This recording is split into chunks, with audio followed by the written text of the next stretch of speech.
Olá, boa tarde, muito boa tarde. Estamos de novo aqui no nosso Instagram vamos ter um bate-papo muito legal com a deputada, professora Janaína Pascoal e vai ser assim muito interessante a sua participação, viu? Vamos falar sobre muitas coisas importantes, projetos de lei, acima de tudo, falar sobre, vamos dizer, do parto, uma bandeira que a deputada levantou, que eu acho extremamente importante aqui para a nossa audiência. A gente vem falando muito de saúde durante esses dias. Vamos esperar ela conectar aqui e a gente inicia esse bate-papo. Se você quiser participar, só ir se colocando na entrevista, colocando suas perguntas, suas dúvidas, acompanhando também pelo nosso WhatsApp, vai estar aqui, pode mandar áudio também, tá bom? Nosso WhatsApp 984-19, Campinas, 984-17-9200. Opa, chegou, acho que chegou a nossa querida convidada, professora. Eu estou nervoso, estou até tremendo, porque é alguém extremamente importante para a história recente do Brasil e também para o nosso estado, né? E vir falar conosco é uma alegria muito grande. Vamos ver se a gente consegue fazer a conexão para que esse nosso bate-papo possa acontecer tranquilamente. As pessoas acompanharão pelo dial, pelos 91,1 FM, aqui da Nova 91, né? E assim falaremos que acho que é importante aqui para a nossa região, ter a sua participação. Opa, ela já está aqui. Eu tinha mandado, deixa eu ver se eu consigo mandar de novo, aqui, convidar. Tinha mandado um convite, entrar ao vivo, para poder falar com a professora. Agora não sei, professora ou deputada? Acho que professor é um título tão nobre, eu acho muito... Olá! Ah, que bom que deu certo. Tá me ouvindo bem? Estou te ouvindo bem. Tem aquele delayzinho que é natural, né, deputado? Não sei se eu chamo de doutora, deputada ou professora. Como a senhora gosta de ser tratada? Me chama de Janaína. Não, que isso? Eu acho que me chama de Janaína. Nobre. Pode falar. O sinal está um pouquinho baixo, está cortando a sua fala, professora.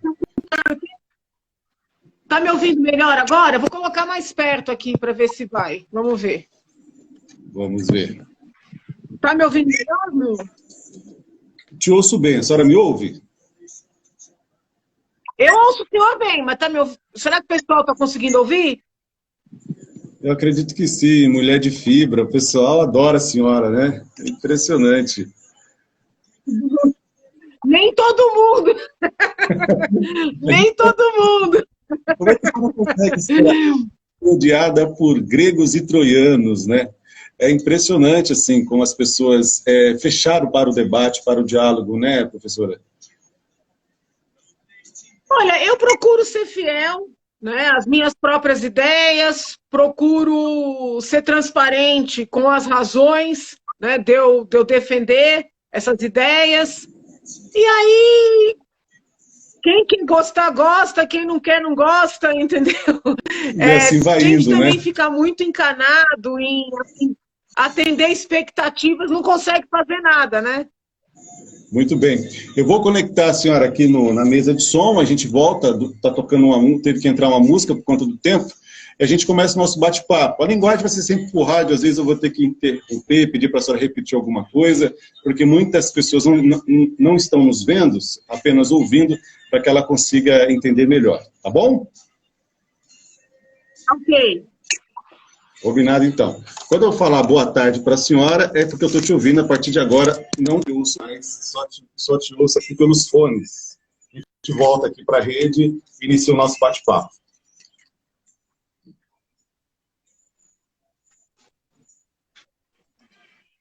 Aqui na Mais Ouvida da Cidade, você curtiu o som do Daniel. Me guardo para você. E chegou aqui na ponta, eu faço essa piada, preciso arrumar outra piada, não é mais ponta da linha, é aqui nas redes sociais. Estamos ao vivo no nosso Instagram e também no Facebook. Você pode acompanhar esse bate-papo muito gostoso, muito proveitoso. Eu acredito que você com certeza vai gostar de ver. Ela é muito gentil, muito sorridente, mas uma mulher de fibra, de coragem. Estou falando da deputada estadual, professora Janaína Pascoal. Boa tarde, deputada. Boa tarde, muito obrigada pelo convite. Uma honra poder participar do seu programa. A honra é toda nossa. Muito obrigado pelo aceite. Né? A gente ficou muito feliz e dispensa apresentações. É a famosa mundialmente com seus embates, tanto na Assembleia Legislativa quanto lá na defesa do impeachment. E, enfim, alguém que realmente veste a camisa do país e vai atrás daquilo que acredita. Você concordando ou não, gostando do ponto de vista ou não, mas tem que respeitar o trabalho dessa brasileira. Tá em São Paulo, deputada? Sim, estou aqui na Assembleia, estava no plenário, aí vim aqui para o gabinete para a gente poder conversar um pouco. Estou aqui na Assembleia Legislativa, que fica perto, fica em frente ao Parque Ibirapuera, para quem não conhece. Desculpa, cortou esse finalzinho, a senhora pode repetir, por favor? A Assembleia Legislativa fica Sim. em frente ao Parque Ibirapuera, para quem não conhece. Em frente ao Parque Ibirapuera, né? Isso, do lado do ginásio ali. Eu demorei muito para entender onde é que era tal. É um lugar muito agradável. Tá frio aí em São Paulo, deputada? Tá friozinho, sim, tá friozinho. Muito bem. Vamos começar aqui. A gente conversava na hora de fazer a conexão como a senhora consegue agradar gregos e troianos, ser amada e odiada por gregos e troianos. Muita gente gosta da senhora, muita gente não gosta. Gente que era da base de apoio passou a criticá-la. Como a senhora podia repetir aqui para a nossa audiência aqui no DAIO, como a senhora lida com isso, como a senhora entende isso, é um processo natural ou não? Como que é para a senhora lidar com essa rejeição, esse amor, essa coisa toda? Bom, como eu disse, eu procuro ser fiel ao que eu considero certo e transparente com as razões, né, das causas que eu defendo, as ideias que eu propago, eu explico, mas mais ou menos assim, se a pessoa concorda, ótimo, se não concorda, faz parte da democracia, mas eu não vou mudar, né, para atender expectativas. É óbvio que todos nós podemos melhorar, né? Então eu ouço, eu recebo bem os conselhos, mas eu não vou mudar, não vou deixar de defender o que eu considero certo para atender A ou B. E com relação a ser amada e odiada, eu, muito antes de pensar em entrar na política, passei por situações muito difíceis, e o meu pai falou: nem Jesus Cristo foi unânime. Então, é muita pretensão a gente querer só receber elogio. Isso me ajudou muito para a minha vida, acho que vai ajudar até o resto da minha vida. Tem uma frase de uma música do Zé Geraldo que fala assim, que as cacetadas desses anos todos eu fiquei mais velho que o meu velho pai. A gente vai aprendendo, vai engrossando o couro e vai lidando, né? Porque se tiver só a gente afagando a gente, eu acho que a gente para de crescer, para de amadurecer, né? Precisa do contraditório, não tem jeito. Sim. Aqui tem um seguidor seu, o senhor Wellington Vilela, pedindo para eu comentar sobre a ordem de prisão preventiva do Alan dos Santos, né? Sim, tá bombando. Então pode falar, por favor. Eu não sou muito... Quero até dizer isso para as pessoas entenderem que não é uma questão de amizade, né? Eu não sou muito simpática à pessoa do Alan dos Santos, não concordo muito nem com as ideias, nem com o estilo, mas eu não consigo ver juridicamente fundamento para essa prisão. Eu não consigo ver. Esse inquérito das fake news, um dos inquéritos em que ele está como investigado, ele é inconstitucional. O dos atos antidemocráticos, o Ministério Público pediu arquivamento, o próprio ministro Alexandre de Moraes arquivou, depois de ofício abriu um outro inquérito, né, o que é algo assim muito muito pitoresco no direito penal, no direito processual penal. Esse relatório da CPI é um conjunto. Como é que eu posso falar de maneira educada? É um conjunto de bandeiras do PSOL. Né? Então, eles dizem que foi a morte dos povos indígenas, agressão contra as mulheres. Pega qualquer petição inicial de processo que o PSOL promove no Supremo, os itens são muito parecidos. As pessoas foram consideradas indiciadas sem serem ouvidas, sem uma investigação pormenorizada. Então, acho que essa prisão ela vem aí no bojo, né, de vários procedimentos muito questionáveis. E não basta dizer que a pessoa é investigada sem identificar qual é o crime. Né? Eu venho, desde que a notícia veio a público, eu venho lendo as matérias, e o que o ministro alega é que o rapaz seria o líder de uma organização criminosa que incentiva ataques antidemocráticos. Meu Deus do céu, não tem nenhuma notícia de bomba, de invasão, de depredação.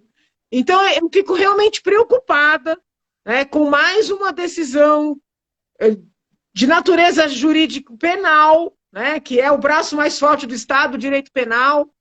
Dentro do direito penal, a prisão, sobretudo sem condenação, é algo excessivo, por uma pessoa que exerceu aí o seu direito, o seu poder de fala.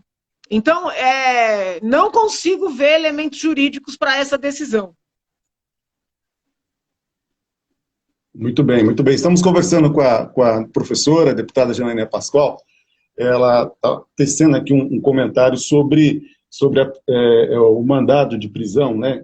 Foi um mandado de prisão. O que mais me incomodou, eu não sei se onde eu li está correta a informação, é que já vai entrar na lista vermelha da Interpol, vai pedir extradição, como se a pessoa fosse de fato um terrorista, se fosse, sei lá, o Che Guevara andando por aí. A senhora acha que está atropelando um pouco? Está atropelando um pouco o processo. Não, completamente, não tem proporcionalidade. Ele está sendo tratado como uma pessoa que ou já explodiu ou está planejando explodir com indícios sólidos, né, bombas, invadir prédios. Então, assim, eu considero grave que o exercício da fala, né, por mais exagerado que seja, seja esse tipo de decisão, entendeu? Juridicamente falando, é um retrocesso. Eu não imaginei, na condição de professora de direito, viver algo parecido com o que nós estamos vivenciando na atualidade. É terrível. Realmente, a senhora entende que isso faz parte de uma organização maior, orquestrada, sei, aquela teoria da conspiração, do globalismo, aquela coisa toda, ou não, é um capricho particular de alguém lidando com uma situação específica? Talvez nenhuma coisa nem outra. Né? Não dá para dizer que é algo que vem do cosmos. Eu acho que é exagerado, né, dizer que é do globalismo, mas já saiu do campo de algo pessoal, pontual. Porque são muitas ocorrências que mostram um retrocesso em termos das liberdades individuais, e muito embora se atribua ao presidente a característica de ditatorial, de autoritário, esses posicionamentos que eu vejo como autoritários, eles não estão vindo do Poder Executivo Federal. Né? Eles vêm do Judiciário, eles vêm muitas vezes de outras esferas do Poder Executivo, governadores, prefeitos. Agora mesmo na tribuna mencionei um decreto de um prefeito aqui do estado de São Paulo, cidade de Aguaí, se eu não estou equivocada, que baixou lá uma determinação de mostrar a comprovação de vacina, né, a pessoa ter sido vacinada, até para entrar em supermercado. Então, assim, é desesperador. A pessoa não vai poder entrar para fazer suas compras se não comprovar que está vacinada. Então, é um autoritarismo que tomou conta do país, e os defensores desse autoritarismo chamam de autoritário o presidente. E tem muita gente achando que eu estou dizendo essas coisas com interesse de conquistar voto dos eleitores dele. Não é nada disso. Eu estou chocada, preocupada, como estudiosa do direito, professora de direito, entendeu? É um retrocesso sem precedentes. Porque o que a gente vê é justamente isso, né? Eu entendo as narrativas antes das eleições de 18, porque tanto o presidente Bolsonaro não tinha histórico no executivo, todo mundo que foi eleito no bojo dele eram pessoas novas na política, então tinha muitas narrativas.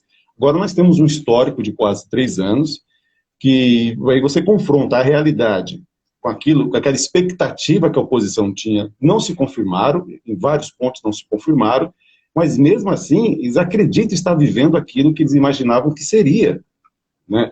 Aí, isso daí é uma questão que é emocional, assim, a pessoa não raciocina, não para fazer esse choque com a realidade, ela não quer ver a realidade.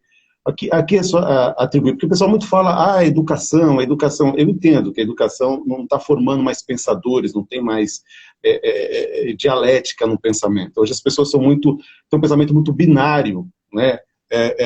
Metonímico, ou você é tudo de bom ou você é tudo de ruim, assim, é uma coisa impressionante. A senhora atribui a quê a isso?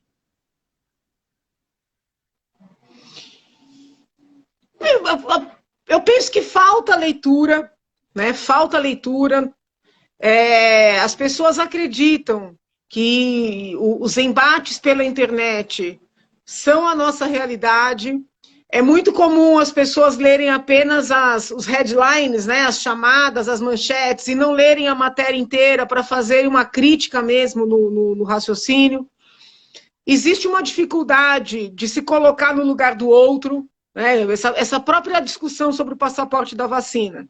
Muita gente diz assim, mas eu não queria me vacinar, me vacinei. Se eu me vacinei, o outro também tem que se vacinar.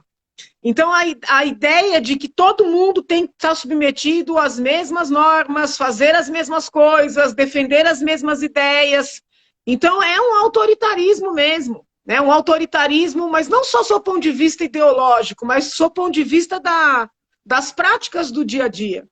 E é muito interessante que muitas pessoas que defendem um grande número de liberdades e se apresentam como libertárias, como liberais, nesses pontos, né, como do passaporte da vacina, da medicação para a Covid, da manifestação do pensamento, nesses pontos são extremamente restritivas e acham que estão sendo liberais. Então, assim, é uma dificuldade de estudo mesmo, de aprofundar.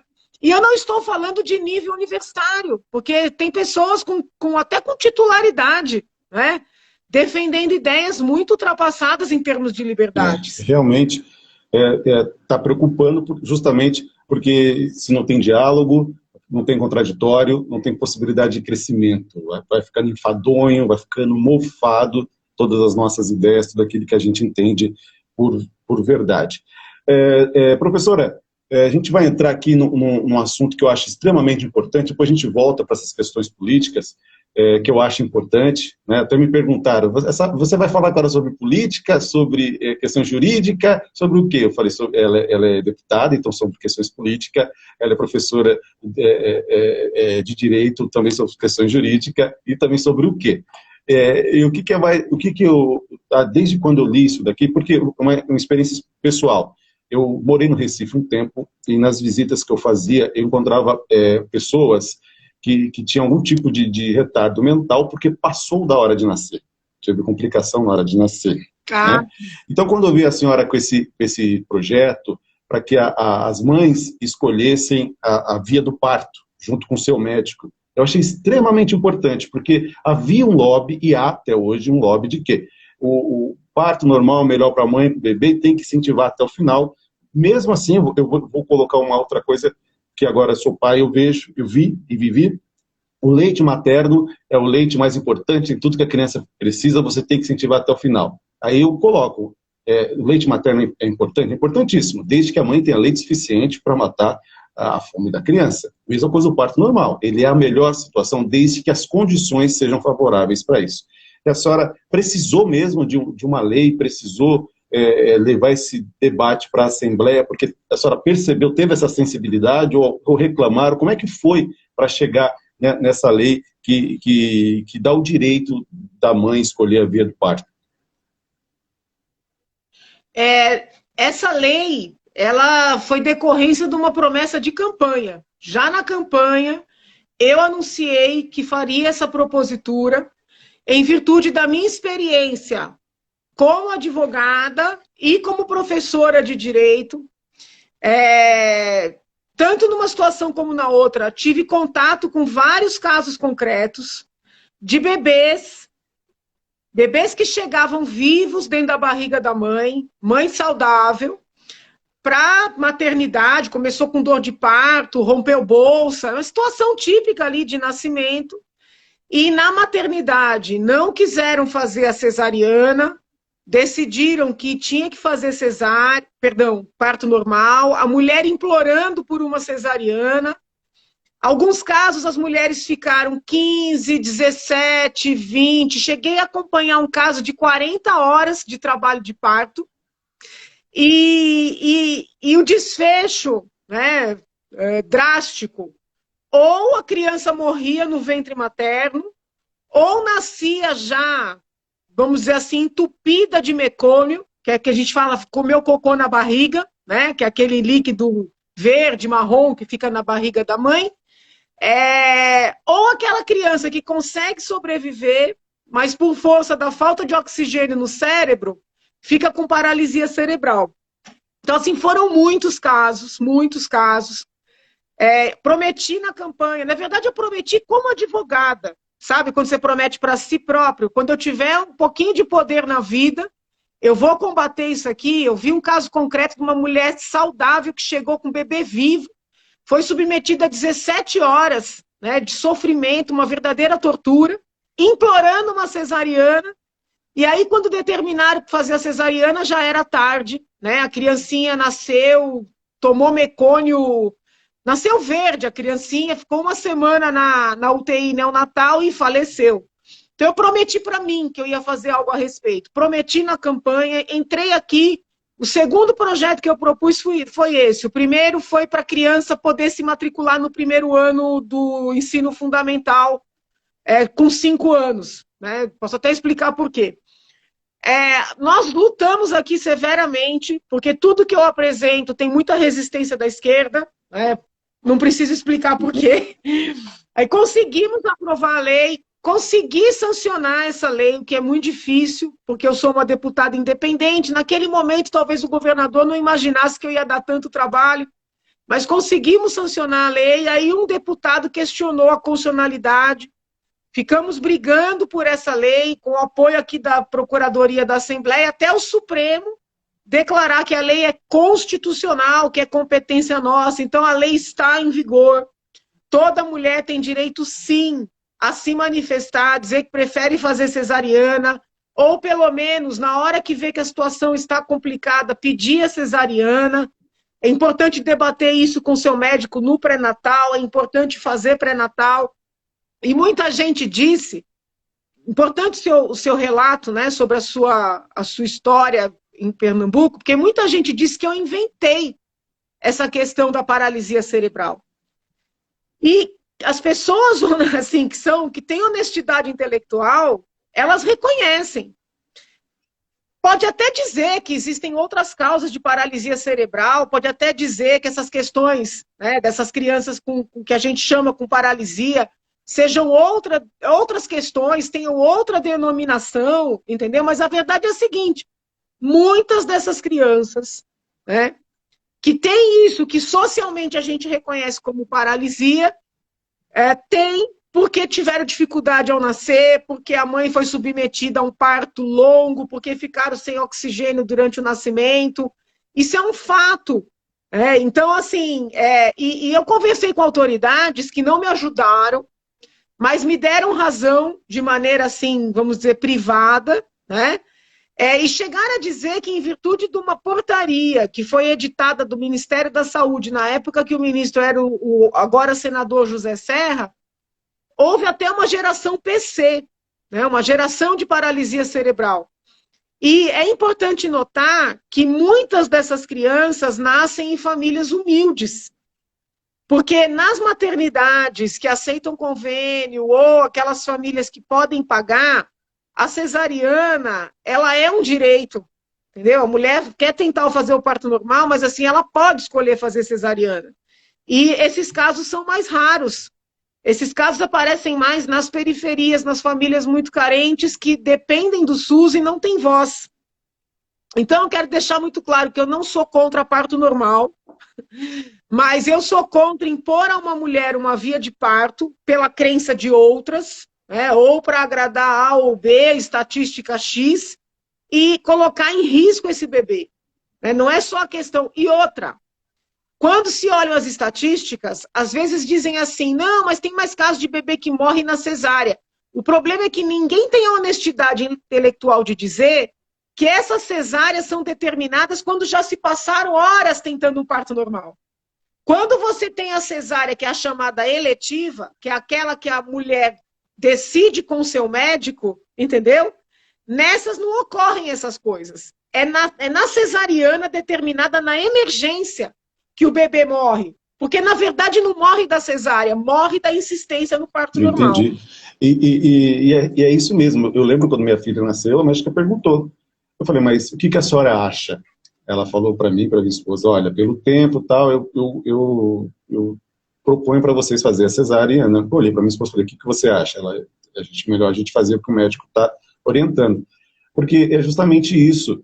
E eu trago essa questão do aleitamento, porque também, todo mundo sabe, o leite materno tem tudo que a criança precisa. Mas quantas pessoas já relataram para mim de ver um filho de um primo, de um vizinho, chorando de fome, porque está insistindo no aleitamento, e a mãe, infelizmente, não produz leite suficiente. Talvez não é nem a composição do leite, que pode também ser um pouco pobre, mas a quantidade de leite suficiente para que a criança possa se manter.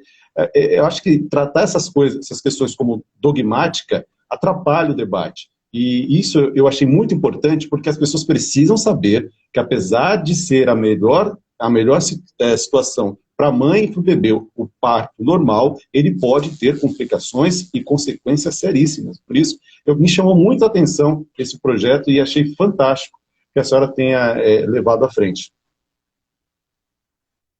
E com a graça de Deus, né, conseguir ter essa lei vigente, a lei é válida. Ainda temos uma dificuldade muito grande de mentalidade, né, porque às vezes a mulher chega na maternidade, a maternidade diz que não vai cumprir a lei. Então, mas pelo menos eu tenho um instrumento, as pessoas estão discutindo isso, as pessoas estão mais esclarecidas, e o que é importante é não entrar numa camisa de força de ideias. Como você traz, a amamentação, né, o leite materno, ele é importante, ele é muito importante, ele é excelente, mas ele não pode se transformar numa camisa de força, porque os exageros são tais que tem quem diga que a mãe é mais mãe se teve um filho por parto normal, que a mãe é mais mãe se amamentou, antes era até os 6 meses, agora eu já ouvi uma moda de que tem que ser até os 2 anos. Então, gente, vamos parar, né, de criar situações para escravizar as outras pessoas, entendeu? Isso, é uma escravização. Então, assim, cada um pode escolher o que é melhor para si, para sua família, né, buscar as informações. Então, um pouquinho de liberdade na forma de viver. Eu acho que é isso que a gente está carecendo. Porque a gente costumou muito, né, com esse paternalismo todo estatal, de dizer para a gente como a gente tem que fazer, como a gente tem que viver, e acho que as pessoas têm medo talvez o medo de errar, tira da gente a vontade de acertar, é meio batido. As pessoas com medo de errar, tomar a decisão errada, preferem que alguém decida, que o médico decida, que o Estado decida. Quando, na verdade, você ter essa liberdade de escolha é maravilhoso, porque, assim, vai dar para você, que ninguém sabe o que é melhor para você. Claro, desde que seja discutido, desde que seja dentro de parâmetros legais.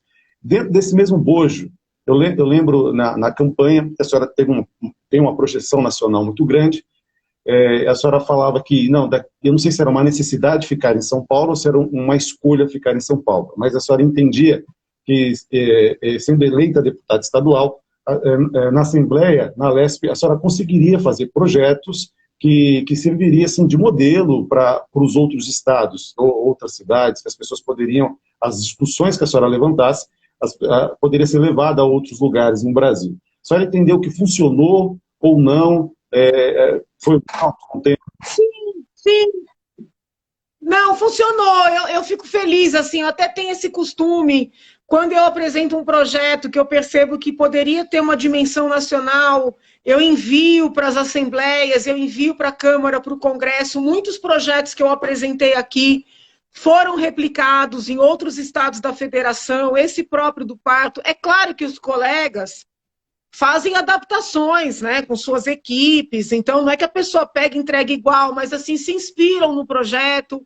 Esse projeto foi apresentado na Câmara, foi apresentado no Senado. Agora o projeto do passaporte da vacina vem sendo apresentado em várias câmaras também. Houve outros projetos nossos que foram replicados.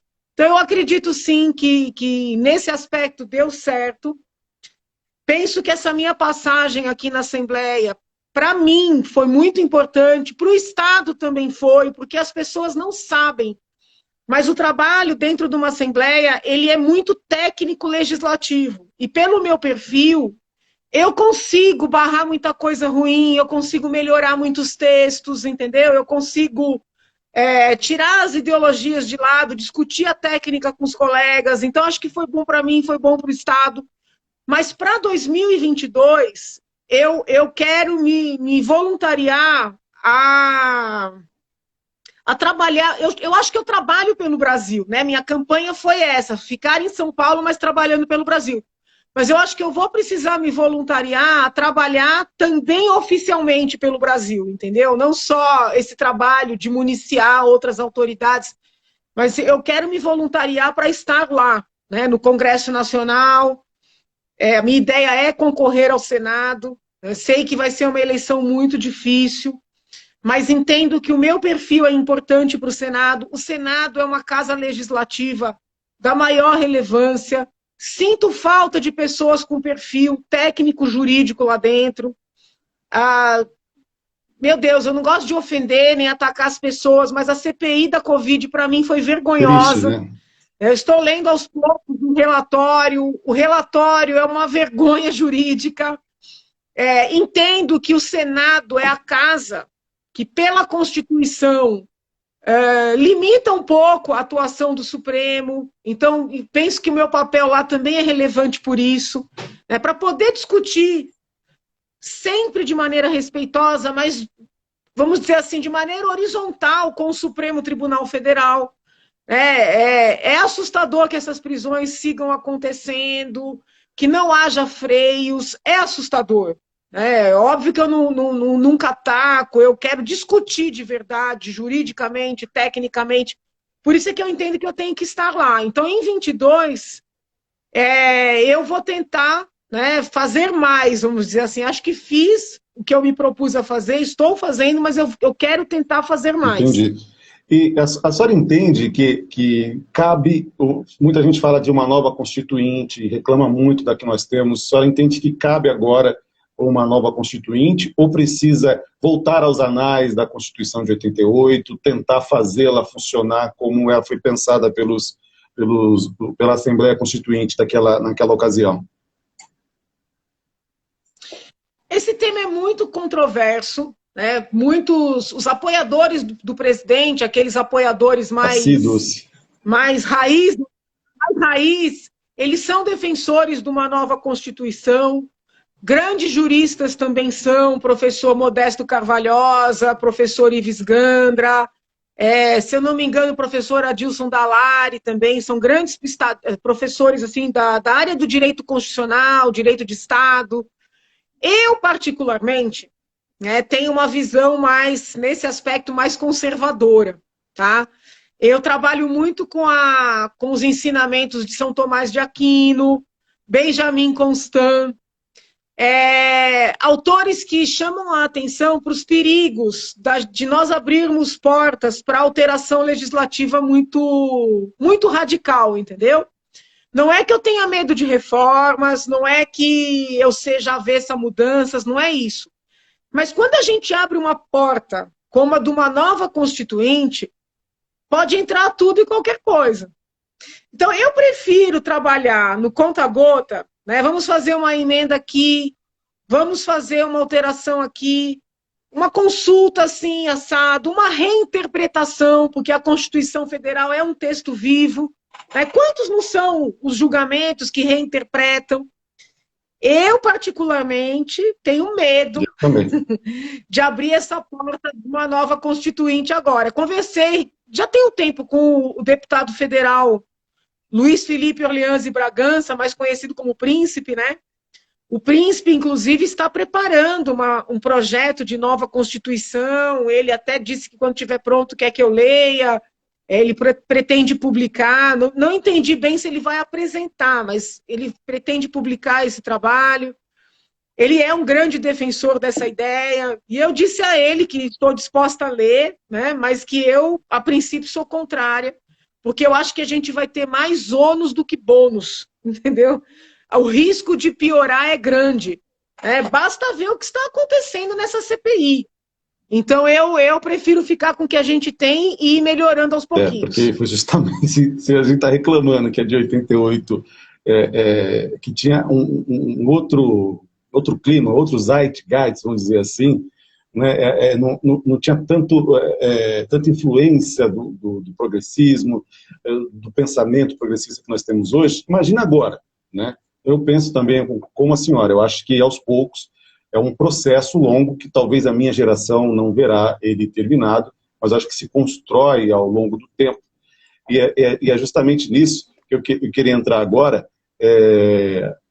A senhora já abriu, né, não sei se falou em outro lugar, que pretende sair candidata ao Senado, mas para não perder o elan, essa fusão do PSL com o DEM, a senhora entende que foi uma coisa boa, que atende os anseios das pessoas que votaram em 18, ou a senhora acha assim, que é justamente pelos vícios do nosso sistema eleitoral partidário que vai acuando as pessoas e elas vão acabar ficando sem legenda?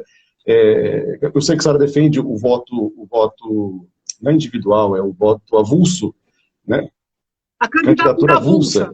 Então, como é que fica por eleitorado entender toda essa mudança que já está acontecendo? Me parece que vai ficar muito sem alternativa o presidente da República, tal qual praticamente o mandato todo sem partido. Olha, quando alguém entender essa fusão, eu peço que me explique. Porque eu ainda não entendi. Não sei se eles acreditam que essa fusão é um sinal, né, de uma bipolarização, que o destino é ter dois partidos e que o ideal é irem aos poucos se unindo para no final ficarem só dois. Não sei se foi uma estratégia de tempo de TV, de dinheiro, mas assim, já são dois partidos que têm muito dinheiro, então eu não consigo ver lógica. Não consigo ver benefícios para o PSL, não consigo ver. Com isso eu não estou criticando, mas eu estou dizendo simplesmente que eu não consigo ver. Né? E foi tudo feito assim muito repentinamente. Nós não fomos consultados, não houve um debate. Procurei saber dos colegas do DEM se houve esse debate com eles, também não houve. Então, estamos todos aguardando, a verdade é essa, né? Essa fusão, por enquanto, é uma fusão simbólica. Isso tudo precisa ser homologado pela Justiça Eleitoral. Eu tinha primeiro recebido a informação de que essa homologação sairia em novembro. Agora já disseram que vai ser só em janeiro. Uma vez acontecendo a homologação, aí é que começam a contar os 30 dias para quem está num dos dois partidos decidir se fica ou se sai. Entendi.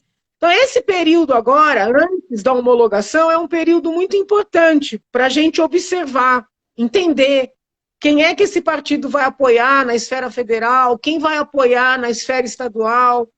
Pretende lançar candidato? Não pretende? Porque hoje é uma grande incógnita, mesmo para quem está dentro. Imagino, porque realmente não faz o menor sentido e assim, é completamente contrário aos anseios que foram demonstrados ali em 2018. E por que eu entrei nessa seara?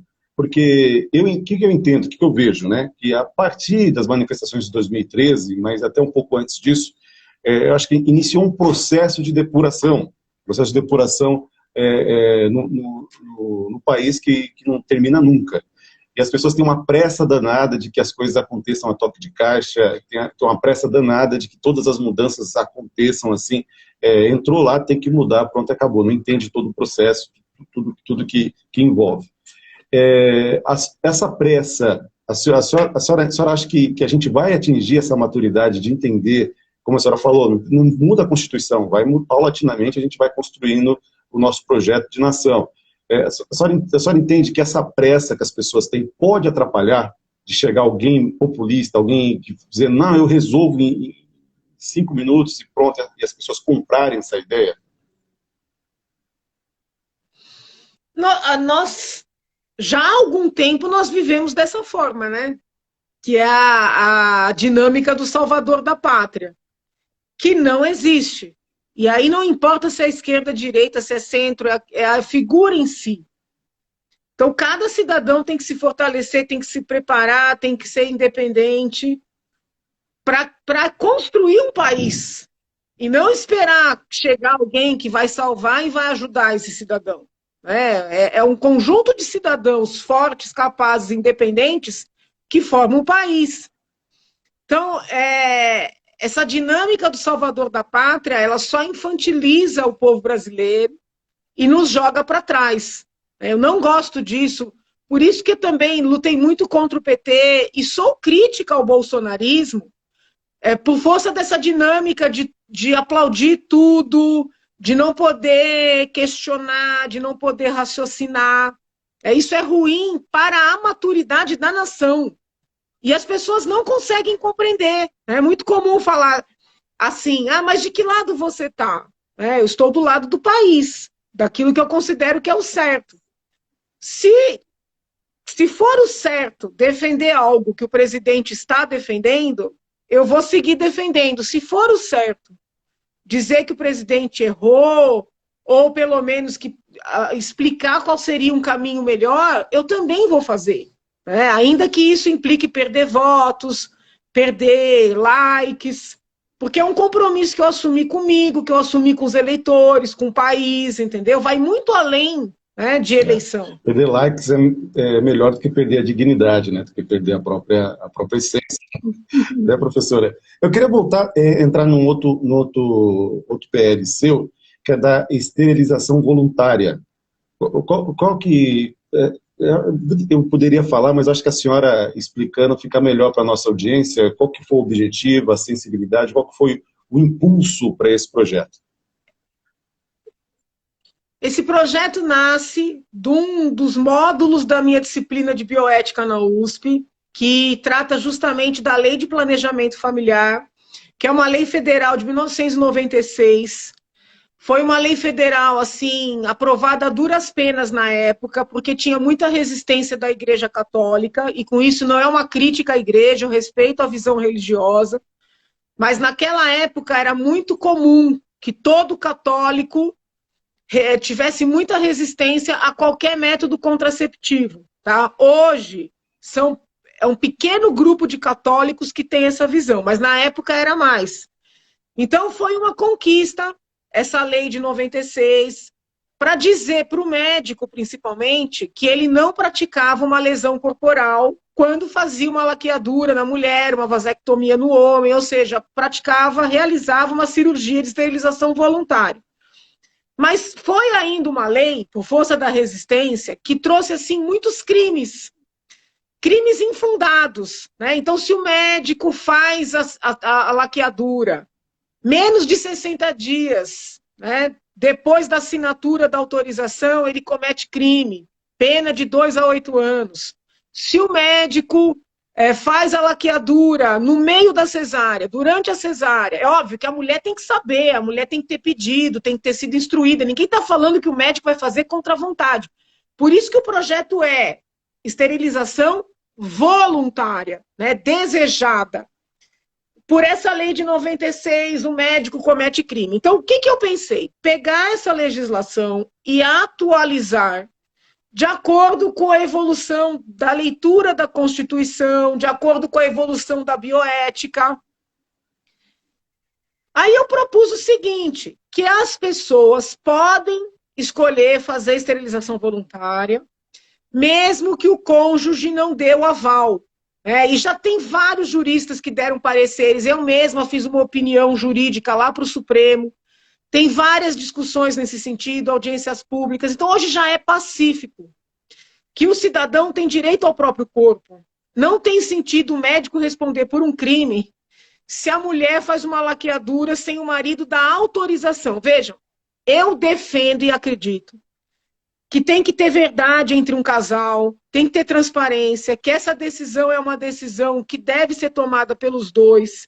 Mas entre isso ser o desejável, do ponto de vista do que é moral, e ter uma proibição, vai uma distância enorme.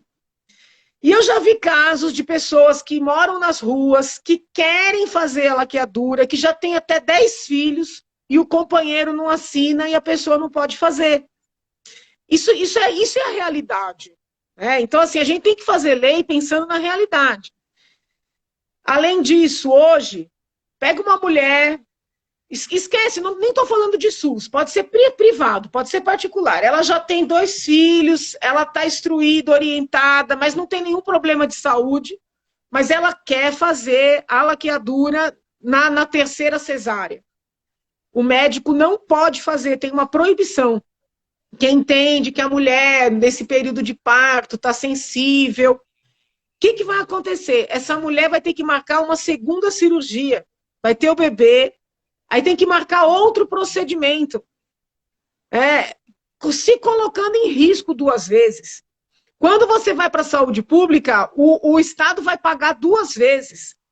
Então, essa é a minha proposta, tirava esse impedimento. A mulher vai ser instruída durante o pré-natal. Se ela desejar, ninguém vai impor isso a ela vai poder fazer a laqueadura durante o nascimento do filho. Que mal tem nisso? Nada.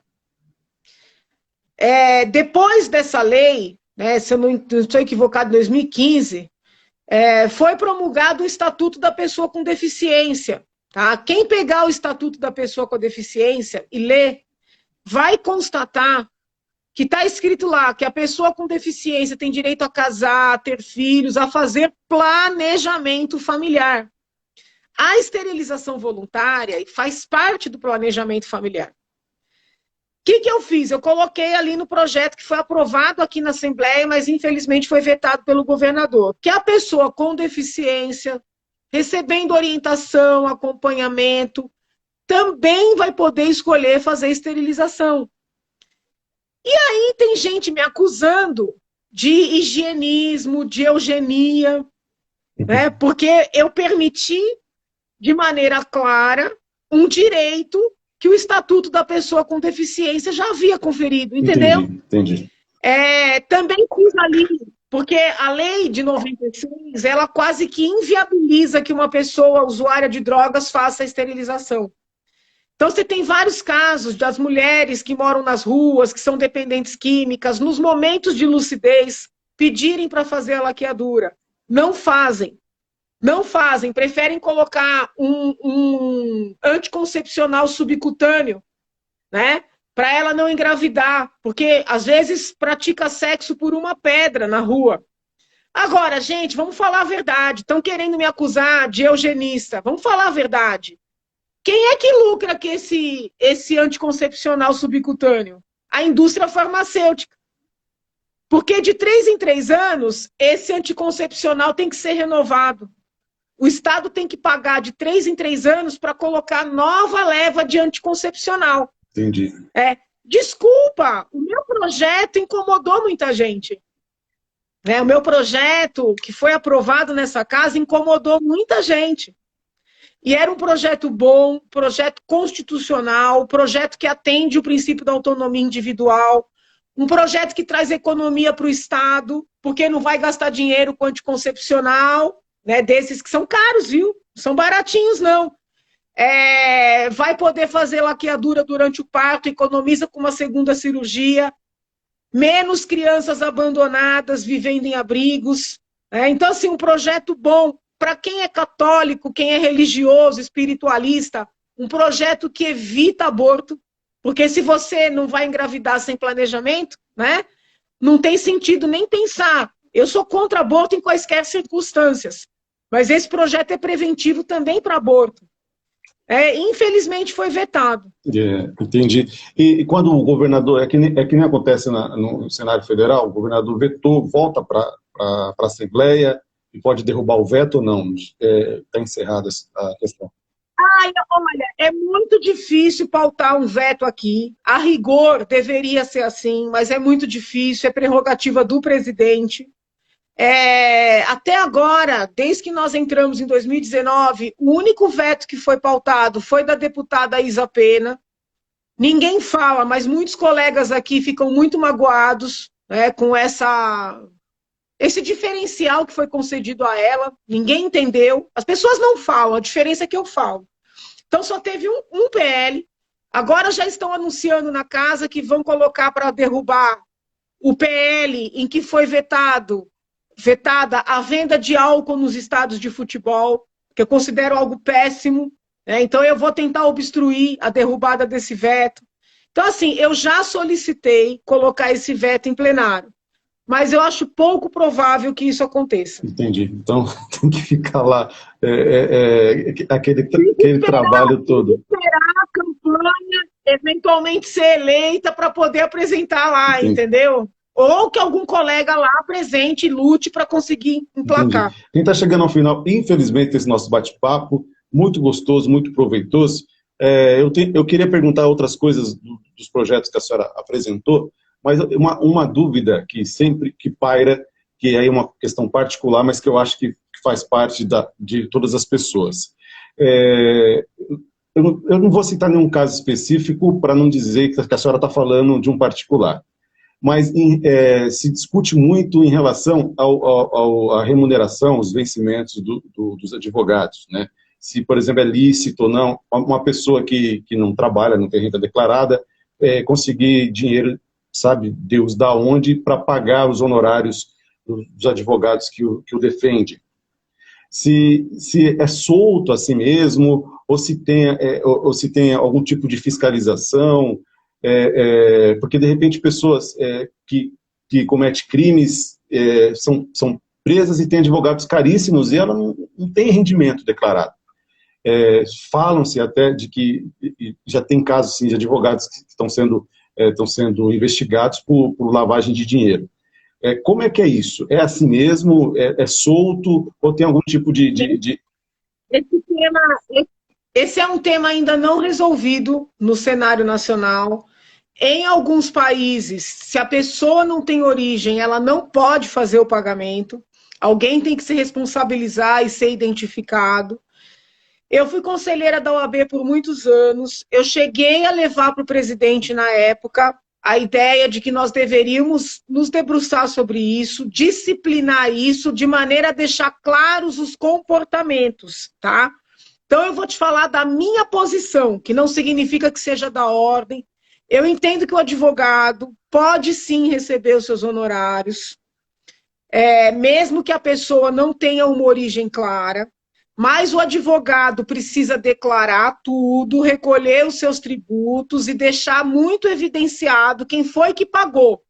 O advogado não pode receber de alguém que não seja o seu cliente, de alguém que não tem um vínculo com aquela pessoa e que não deixe claro por que é que está pagando aqueles honorários. Uma pessoa tem o pai de uma pessoa acusada vai pagar. Existe uma racionalidade.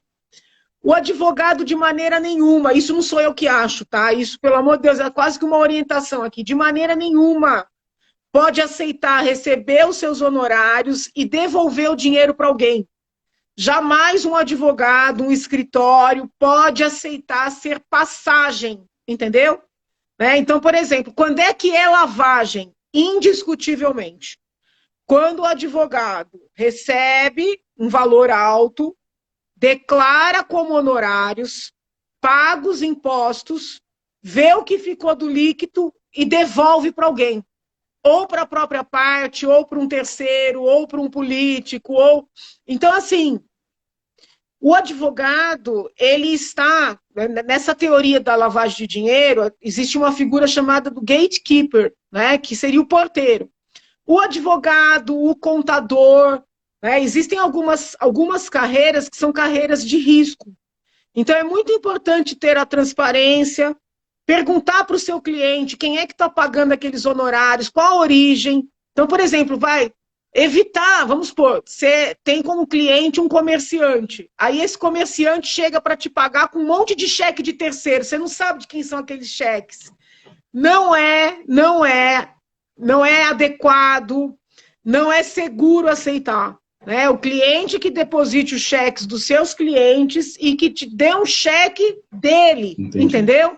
Então, assim, são mais orientações preventivas, tá? Eu não vejo de maneira, assim, muito... Eu não vejo de maneira líquida e certa como lavagem o advogado receber seus honorários. Mas ele permitir que a sua conta seja conta de passagem, sim. Entendi, mas, por exemplo, a gente viu casos de quartos de hotel com caixas de dinheiro. Aí a pessoa, num crime de corrupção, ela vai lá, passa a mão numa caixa daquela e paga. Não deve. Então, desculpa. Não deve receber os honorários, sobretudo valores assim, em dinheiro. Porque aí é evidente que não tem origem. Entendeu? Não deve receber. Agora, o problema é o seguinte, a OAB não se debruçou para disciplinar isso. O que eu disse lá no conselho, e digo aqui, se a OAB, que é o órgão que deveria zelar pelos advogados, não faz isso, está abrindo margem para que outros órgãos façam, de maneira a prejudicar a própria advocacia, Entendi. Entendeu? Seria melhor a ordem, de ofício, separar, vamos dizer, o que é errado, do que é aceitável, do que é o desejável, antes que alguém venha fazer isso. Entendi. Entendeu? Então pode acontecer, por exemplo, sei lá, o Senado, a Câmara Federal, tentar disciplinar isso de alguma forma. Isso é possível? Vai ser pior, claro que pode, e vai ser pior. Entendi. Eu sinto a OAB muito omissa. A OAB muito omissa nesse ponto. Omissa agora com essa história dos fóruns baixarem a exigência de provar vacinação, os advogados estão sendo barrados, né, no seu exercício profissional, na garantia de defender o direito dos seus clientes, o acesso à justiça. Então eu vejo a OAB muito omissa, falo isso com dor no coração. Entendo. Muito bem, tivemos esse bate-papo gostoso, animado, é muito agradável conversar com a professora Janaína Pascoal. Muito obrigado pelo seu aceite, viu? Parabéns pelo trabalho que a senhora faz, muito atuante, e espero tê-la aqui mais vezes. Vai ser uma honra, a gente vai ajustando os horários, eu estou sempre à disposição. Muito obrigada mesmo, saúde para você, para sua equipe e para os seus seguidores. Beijo para a senhora, ficar com Deus, tudo de bom, viu? Vou encerrar aqui. Obrigada, tchau, tchau. Encerrar aqui a nossa live.